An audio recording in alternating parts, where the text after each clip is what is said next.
I've owned my van nearly 5 years, and I've been pretty safe, but there have been some close calls.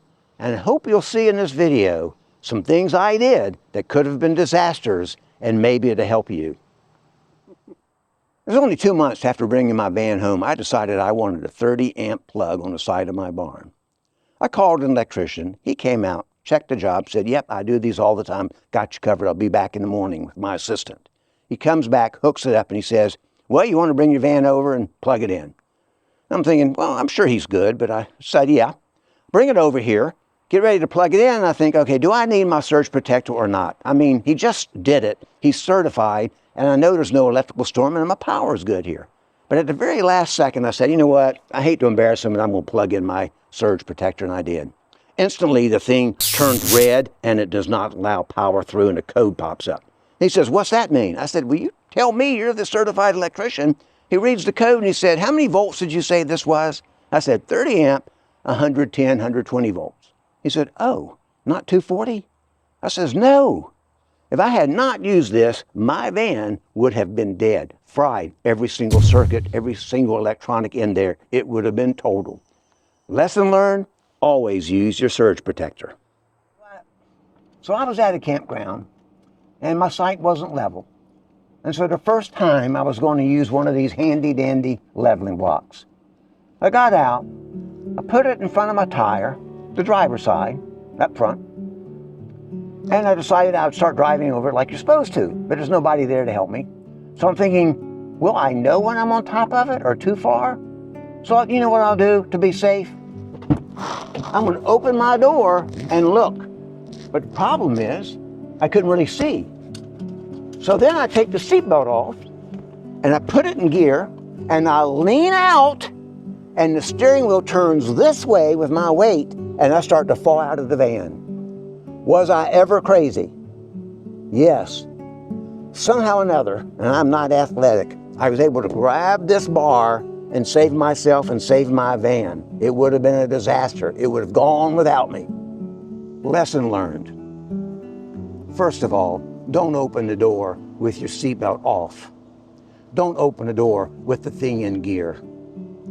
And when you get out of the van, double check everything. Then you can undo your seatbelt and you won't get killed. So I was getting ready to leave on a trip in my van, motors running, ready to go. And I thought to myself, did I check everything in the bathroom? Is it put on the floor so it's not going to fall off? And I remember I had left the cabinet open. So I decided I better go check. I come to the back, and I hear this noise. And I go check it out, it's going grr, grr, grr. And I realize this van is in gear, it's in drive. I had forgotten to put it in park. Panicked, ran back up, everything was good. Could have been a major mistake. If it had taken off somehow or other, it would have headed out towards my trees, down this 4-foot drop into the road, and totaled my van for about the third time. Lesson learned, check everything before you get out of your seat. I was coming to this town once to get some pictures, and I need to pull into this spot. And there's a curb in front of me, or a cement block, whatever you might call it, keeping you from driving down a 4-foot embankment to where the railroad tracks are. So I'm thinking I'm going to drive up as close as I can get till I hit those bumpers so that I'm out of the roadway. So I start pulling in slowly and trying to keep, where I'm going to be safe. What I don't know is those bumpers, that curb, goes between my two tires. And I kept getting closer and closer and wondering, why in the world have I not hit those things? So eventually I decided, Mark, be smart, and I stopped, put it in park, put on the emergency brake, walked around, and I was 6 inches from going down that embankment. It would have been a disaster.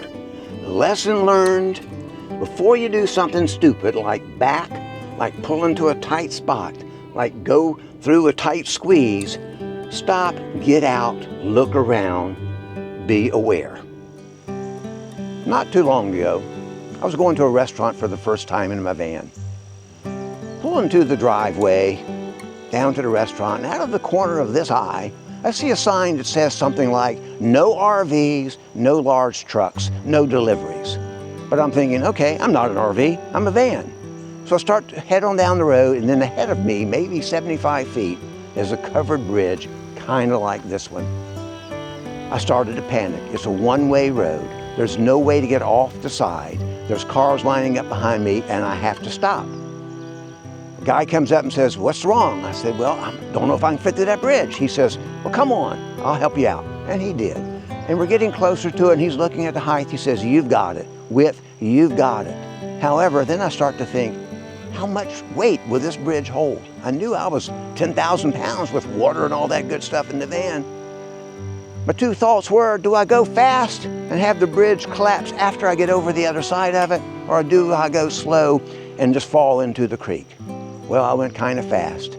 I got inside and I asked him what I did wrong, and I found out. The lesson learned here was, heed warning signs.